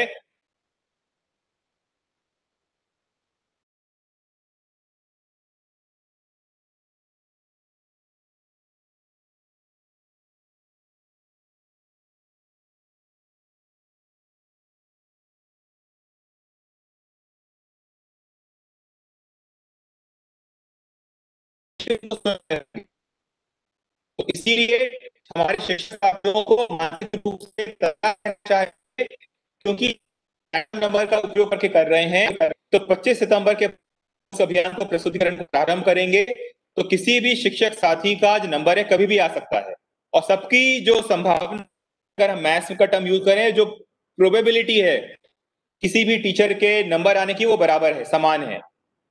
इसीलिए हमने सेकंड लाइन आप उसको बोल्ड में लिखा है, प्रत्येक शिक्षक को शिक्षण योजना के प्रस्तुतिकरण के लिए तैयार रहना अपेक्षित है। जब आपको 3 दिन के 4 दिन के नोटिस पे आपको सूचना मिलेगी कि आपको प्रस्तुतिकरण के लिए चिन्हित किया गया है, अब पूरे राज्य के शिक्षक साथी हैं, वो आपको सुन रहे हैं, देख रहे हैं, तो आपकी तैयारी उस स्तर की होनी चाहिए। उसका प्रस्तुतिकरण का एक प्रारूप है, जो टेम्पलेट है प्रेजेंटेशन का, वो भी हम आपको बना के दे देंगे, ताकि समान शिक्षक योजना का प्रस्तुतिकरण हो सके। सर्कुलर में स्पष्ट उल्लेख किया गया है कि शिक्षक साथी के साथ साथ हमारे जो बीएससी हैं, उनको भी अपने विषय से आशय है स्नातक स्तर पे जो उन्होंने विषय लिया था, और जिस विषय के वो बीएससी या सीएससी अपॉइंट किए गए हैं, उसके आधार पर उनको भी अपनी शिक्षण योजना निर्मित करना है। और आपको भी टीचर्स की तरह रैंडमली प्रस्तुतिकरण के लिए इनवाइट किया जाएगा, जिसका प्रस्तुतिकरण या तो आप राज्य स्तरीय या जिले स्तर के शैक्षणिक संवाद में देंगे। नेक्स्ट, इस अभियान के ये दो बहुत महत्वपूर्ण पहलू हैं जो हमें ध्यान देने की आवश्यकता है, कि प्रस्तुतिकरण के साथ साथ हम ऐसे टीचर्स को भी चिन्हित कर रहे हैं जिन्होंने सबसे अच्छी शिक्षण योजना बनाई है। उनको ना सिर्फ हम पुरस्कृत करेंगे, बल्कि उनके नाम से हम राज्य स्तरीय कंपाइलेशन करेंगे कि इस कक्षा के पे जो हमें 3, 4 या 5 सबसे अच्छी जो शिक्षण योजना प्राप्त हुई हैं, हमारे टीचर फोटोग्राफ के साथ हम एक किताब तैयार करेंगे, और भेंट स्वरूप ना सिर्फ उन शिक्षकों को देंगे, बल्कि पूरे प्रदेश में उन किताबों को दिया जाएगा, ताकि हमारे जिन शिक्षकों ने अच्छा काम किया है उनकी पहचान पूरे प्रदेश में पहुंच सके। इसी तरह से हमारे जो सीएससी हैं, बीएससी हैं, आपके द्वारा जो शिक्षण योजना तैयार की जाएगी, आपको भी हम लोग मेंटर्स के रूप में उपयोग करेंगे, ट्रेनिंग के लिए, टीचर्स की मेंटरिंग के लिए और उनके गाइडेंस के लिए। दूसरा, इस पूरे अभियान में जिला शिक्षा केंद्र और डाइट की भूमिका है, वो बहुत महत्वपूर्ण है। आप एक एंकर की भूमिका अदा करेंगे, और आपके द्वारा जो काम किया जाएगा इस अभियान की पर, कि आपने कितना फैसिलिटेट किया है टीचर्स को, कितना उनको गाइड किया है, किस तरह से मॉनिटरिंग की है, उसके आधार पर प्रत्येक जिले की ग्रेडिंग की जाएगी। और ग्रेडिंग जो जिले पिछड़े हैं, ऑब्वियसली उनके अगेंस्ट में जो जिले स्तर के अधिकारी हैं, आपके अगेंस्ट में अनुशासन की जाएगी। तो दंड का भी प्रावधान है, पुरस्कार का भी प्रावधान है, बट ये अभियान उस तरह का होना चाहिए कि हमारे शिक्षक साथियों में हमारे पुरस्कार पाने की होड़ लगे, और आप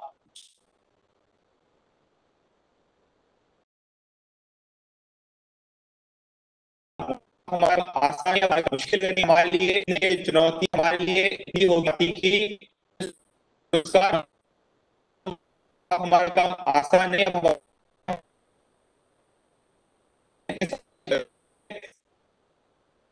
साथियों ने मेहनत की उन्हें बनानी। आप देख रहे हैं कि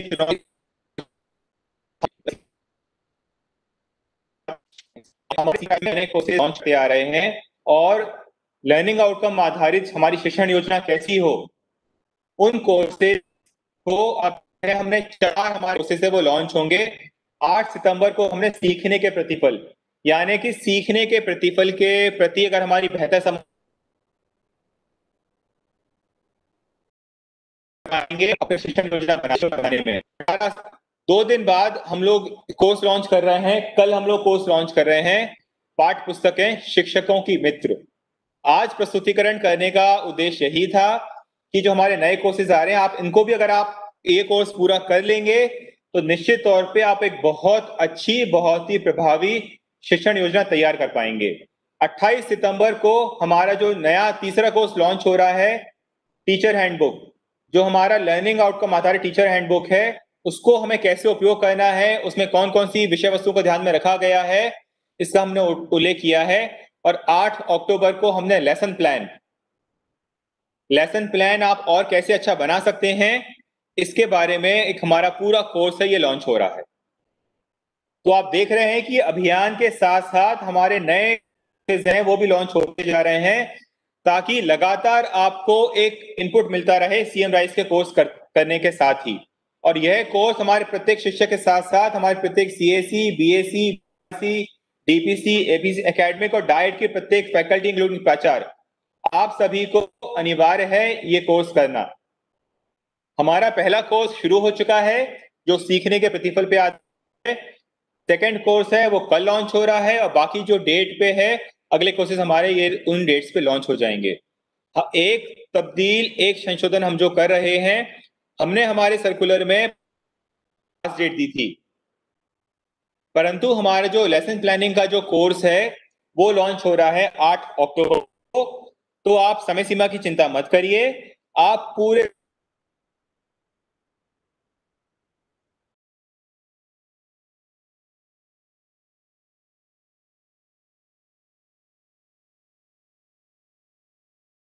कामों पढ़िए, आपको पढ़िए, समय लगता हम लोग जो अब वो अक्टूबर के महीने में ही प्रारंभ करेंगे, 8 या 10 अक्टूबर के बाद से ही। तो आपके पास पर्याप्त समय अपने पर्याप्त समय है अपना शिक्षण योजना तैयार करने का। हम जो प्रस्तुतिकरण प्रारंभ करेंगे हम घटते क्रम में करेंगे कि ऐसे स्कूल्स जहां पे एनरोलमेंट या जो पद स्वीकृत हैं उसके विरुद्ध अगर हमारे पर्याप्त टीचर पोस्टेड हैं तो हम उन स्कूल से हम अपना प्रस्तुतिकरण प्रारंभ करेंगे। तो ज्यादा संख्या वाले टीचर से कम संख्या वाले टीचर के स्कूलों में हम आएंगे। तो जो कम टीचर वाले हमारे स्कूल्स हैं जहां पे एक टीचर हैं, दो टीचर हैं, आपको पर्याप्त समय मिल रहा है अपनी कार्य योजना तैयार, अपनी शिक्षण योजना तैयार करने के लिए और प्रस्तुतिकरण की तैयारी के लिए। तो स्कूल्स जहां पे हमारे 100% टीचर्स पोस्टेड हैं, प्रथम चरण में उन्हीं स्कूल्स को प्रस्तुतिकरण के लिए बुलाया जाएगा। तो ऐसे शालाओं को अक्टूबर पहले सप्ताह से ही तैयार रहने की आवश्यकता है। और हम के जो प्रस्तुतिकरण की वो उन्हीं शालाओं से करेंगे जहां पे, मैं बार बार रिपीट कर रहा हूं, जहां पे टीचर्स के जो स्वीकृत पद हैं उनके विरुद्ध हमारे सभी टीचर्स पोस्टेड हैं।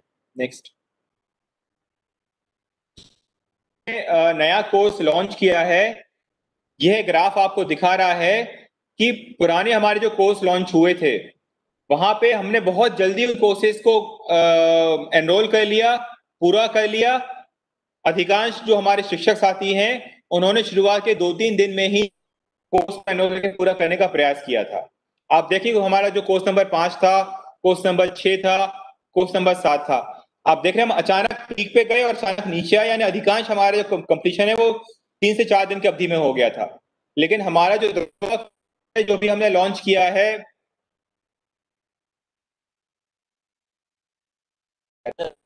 10 सितंबर में जो लॉन्च किया है, आप देख रहे हैं कि अभी भी हम पीक पे नहीं पहुंच पाए हैं, यानी कि धीरे धीरे हमारे जो टीचर्स का जो रुझान है वो कम हो रहा है।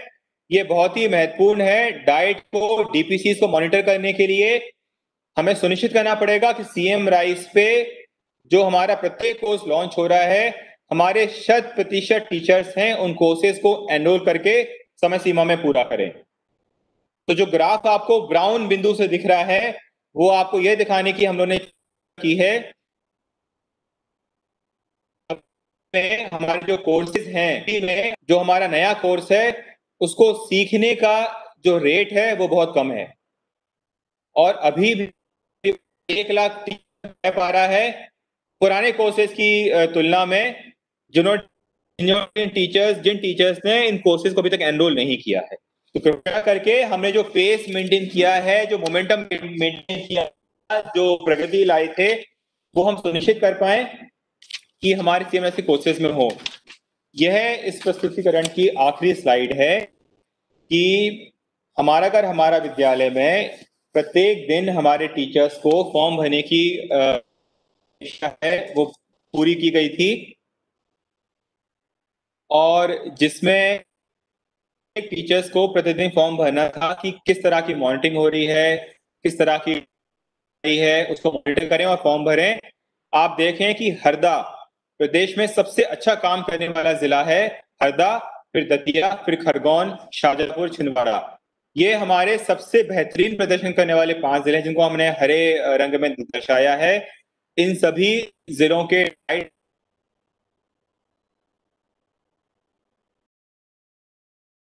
बहुत मेहनत और अच्छा कार्य किया है। अब आपकी जिम्मेदारी और बढ़ गई है कि इस मोमेंटम को कायम रखें। हमारे चिंता के जो 5 जिले हैं, बुरहानपुर, आगरमालवा, मंदसौर, श्योपुर, भिंड, ये 5 सर्वश्रेष्ठ सबसे ज्यादा खराब प्रदर्शन करने वाले जिले हैं। और बार बार बोलने के बाद भी आप देखें कि आपका हर दूसरा टीचर फॉर्म नहीं भर रहा है। के बाद भी अगर कार्रवाई प्रारंभ नहीं की है तो बहुत ही खेद का विषय है। आपके पास हम डेटा शेयर कर रहे हैं कि ऐसे शिक्षक साथियों का नाम जिन्होंने अभियान के प्रारंभ से एक भी फॉर्म अभी तक नहीं भरा है, उनके अगेंस्ट की आवश्यकता है। और कल मैं देख रहा जिले ने हमारे साथ एक जानकारी शेयर की कि जिन टीचर्स ने एक भी फॉर्म नहीं भरा है उनको कल शो कॉज नोटिस जारी हुए हैं। बहुत अच्छी प्रक्रिया है। कोविड के दौरान स्वास्थ्य विभाग, राजस्व विभाग, नगर निगम, पुलिस, हर विभाग काम कर रहा है। हमारे शिक्षक साथी से अपेक्षा है कि आपको भी फील्ड पे जाके काम करने की आवश्यकता है। और जब हरदा, दतिया, खरगोन, शाजापुर, छिंदवाड़ा ऐसे अन्य जिलों के शिक्षक साथी निरंतर काम कर रहे हैं फील्ड पे जाके, तो बुरहानपुर, आगरमालवा, मंदसौर, श्योपुर, भिंड के टीचर्स के पास कोई कारण नहीं होना चाहिए लापरवाही का या खराब प्रदर्शन का। उम्मीद है और विश्वास है कि अगले शैक्षिक में ये 5 जिले मुझे हरे इंक में नजर आएंगे। और जैसा कि आप हमारे शिक्षक साथी देख पा रहे हैं, कोई भी नहीं है। हम सॉफ्टवेयर के उपयोग से प्रत्येक शिक्षक की उन पा रहे हैं और ये डेटा शेयर करने लगे हैं जिलों से कर पाए हैं। कौन से टीचर्स ऐसे हैं जिन्होंने अभी तक ए भी फॉर्म नहीं भरा है, सबसे कम फॉर्म भरे हैं और उन पे अब कार्रवाई करना प्रारंभ हो रहा है। 2 अनाउंसमेंट है प्रस्तुतिकरण समाप्त करने के पहले। जिन बच्चों के पास व्हाट्सएप है हम उन्हें क्विज भेज रहे हैं हर सैटरडे। अभी हमने पायलट के तौर पे भोपाल संभाग से प्रारंभ किया था। पिछले सप्ताह हमने होशंगाबाद संभाग को जोड़ दिया और इस संडे से पूरे प्रदेश में हम व्हाट्सएप के माध्यम से हम बच्चों को क्विज भेजेंगे। जो हमने डिजिलैब पे कंटेंट भेजा है, जो हमारा विद्यालय बच्चों ने पढ़ा है, ताकि उसको करने के बाद बच्चों में कितनी समझ विकसित हुई है, उसी पे आधारित हम प्रश्न बच्चों से पूछेंगे और उसके फीडबैक के आधार पर फिर हम फॉलो कार्यवाही करेंगे। जो व्हाट्सएप असेसमेंट है, इसमें टीचर्स की बहुत महत्वपूर्ण भूमिका है। जिन बच्चों के पास मोबाइल है वो तो अपना कर लेंगे अपने मोबाइल के माध्यम से। जिन बच्चों के पास मोबाइल नहीं है, हमारे बहुत सारे शिक्षक साथियों ने बहुत ही अच्छा काम करके बच्चों के घर घर जाकर अपने मोबाइल का उपयोग करके बच्चों को एक क्विज सॉल्व कराई है। तो ये व्हाट्सएप आधारित असेसमेंट है। कैसे होगा, इस पर एक प्रस्तुतिकरण है, एक कार्यशाला है ऑनलाइन जो कल 2:15 बजे प्रारंभ होगी। सभी शिक्षक साथी उसको सुने। उसका जो लिंक है आपके ग्रुप्स पे अभी आप दोपहर तक पहुंच जाएगा, आपको मिल जाएगा। सर, आकांक्षी जिला हमारा इसमें एक भी नहीं है।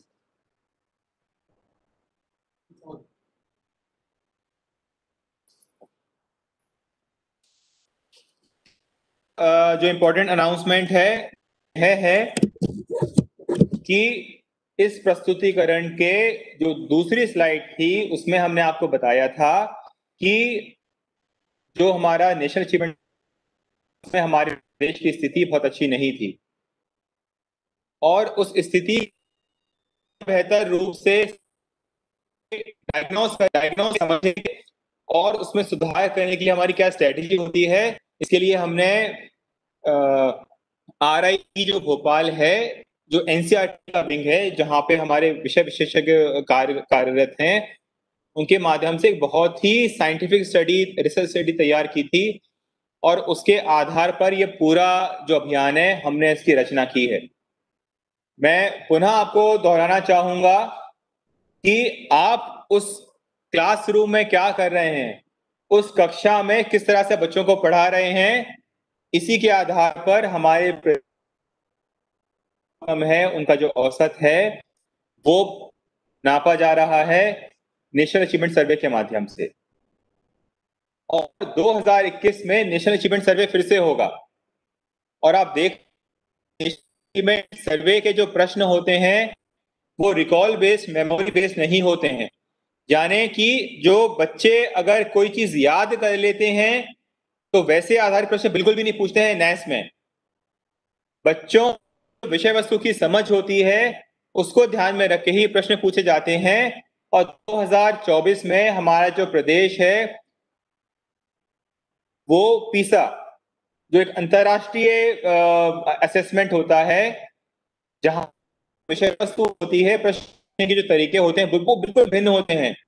उसमें याददाश्त आधारित प्रश्न एक भी नहीं होता है। उसमें जो पूछे जाते हैं उनकी जो थीम होती है वो होता है कि बच्चे कितना समझ पाए और इस समझ को रियल लाइफ एग्जाम्पल से कितना जोड़ पा रहे हैं, सिर्फ उस पर आधारित होते हैं। और आप यह देखा होगा कि हमने शिक्षण योजना बनाते समय आपको प्रस्तुतिकरण के दौरान बार बार दो शब्दों का उपयोग किया था। पहला कि हम जो शिक्षण योजना है वो बाल केंद्रित हो, और वो बाल केंद्रित तभी होगी जब बच्चे कक्षागत क्रियाओं में भाग ले पाएंगे, गतिविधि कर पाएंगे और हम बच्चों को एक स्वाभाविक, एक जॉयफुल लर्निंग के माहौल में हम बच्चों को पढ़ाने का प्रयास करेंगे। दूसरा, हमें का बेहतर उपयोग करना है, सहायक सामग्री का बेहतर उपयोग करना है और यह प्रयास करना है कि हम बच्चों को रटाएं नहीं, उन्हें मेमोराइज नहीं कराएं, वस्तु की बेहतर समझ बनाएं। हम बच्चों से जो प्रश्न पूछें उस पे भी हमें तब्दील करने की आवश्यकता है। हम ऐसे रोचक प्रश्न पूछें, ऐसे कंस्ट्रक्टिव प्रश्न पूछें, ऐसे गतिविधि आधारित प्रश्न पूछें जो बच्चों को सोचने पे मजबूर करें, उनकी थिंकिंग स्टिमुलेट करें। आप में से बहुत सारे शिक्षक साथियों ने न्यू एजुकेशन पॉलिसी पे सुना होगा। उसमें बहुत अच्छे से जो टर्म यूज किया गया है, हाउ टू थिंक, क्या सोचना है ये महत्वपूर्ण नहीं है, कैसे सोच। और यही जो सोच है, यही जो फिलॉसफी है, यही आपको अपने क्लासरूम के माध्यम से बच्चों तक लेके जाने की आवश्यकता है। और पूरा अभियान इसी बिंदु पर केंद्रित है कि हमारे शिक्षक साथी हमारी एससीईआरटी, एनसीईआरटी की किताबों को अच्छे से अवलोकन करें, अध्ययन करें, बहुत ही धैर्यपूर्वक अध्ययन करें, गंभीरता से अध्ययन करें। जितना ज्यादा धैर्य से, जितना ज्यादा गंभीरता से हम अपनी किताबों को पढ़ेंगे, उतना ज्यादा हम अच्छी प्रभावी शिक्षण योजना बना पाएंगे। और इस पूरे अभियान में हम अपने अच्छे शिक्षक साथियों को पुरस्कृत भी करेंगे और जिन्होंने गंभीरता से काम नहीं किया है उनको दंडित भी करेंगे। जिले स्तर पे यही पुरस्कार और दंड का जो प्रावधान है वो डाइट और डीपीसी पे भी लागू होगा। और आप देख रहे हैं कि पिछले निरंतर हमारे राज्य स्तर से शैक्षिक संवाद होते हैं, आपके बीच आप ही में से चुने हुए शिक्षक साथी की सफलता की कहानी लेके आते हैं। और निश्चित तौर पर आप में से बहुत सारे शिक्षक साथियों ने बहुत अच्छा काम किया है, जो हमें और ऊर्जा देता है और प्रेरणा देता है अच्छा काम करने के लिए और अच्छे अभियान रचने के लिए, बुनने के लिए। लेकिन इन सभी का प्रयास यही है कि कैसे हमारे बच्चों का जो लर्निंग आउटकम है, सीखने का स्तर है, उसमें हम लोग निरंतर बढ़ोतरी कर सकें, निरंतर इजाफा कर सकें। और जिस बिंदु से मैंने अपनी बात शुरू की थी, उसी बिंदु से कहूंगा कि को भी मोबाइल, टीवी, लैपटॉप में शिक्षा को रिप्लेस नहीं कर सकता। इतनी टीचर्स की है अगर प्रक्रियाओं में, और उस भूमिका का आप अगर पूरी ईमानदारी से, पूरी गंभीरता से निर्वहन करेंगे तो आप पाएंगे कि आप जब अपनी शिक्षण योजना, जब आप कक्षा में एक बेहतर तैयारी के साथ खड़े होंगे, एक बेहतर स्किल के, तो निश्चित तौर पर बच्चों के जो सीखने का स्तर है वो बहुत अच्छा होगा और उसमें क्रमशः सुधार होता जाएगा। और मुझे आशा नहीं, पूरा विश्वास है कि अगला जो नैस होगा, जो राष्ट्रीय उपलब्धि सर्वे होगा, उसमें हमारे शिक्षक साथी जो मेहनत करेंगे, बच्चों को पढ़ाएंगे, जो सिखाएंगे, हम लोग पूरे देश के जो टॉप 5 राज्य हैं उसमें शामिल हो पाएंगे। इसी संकल्प के साथ आप सभी को बहुत बहुत शुभकामनाएं। और आपके सामने जो टास्क दी है, शिक्षण योजना, प्रत्येक पाठ की जो शिक्षण योजना बनाने का, कृपया करके उसको बहुत गंभीरता से करें। बहुत बहुत शुभकामनाएं। धन्यवाद।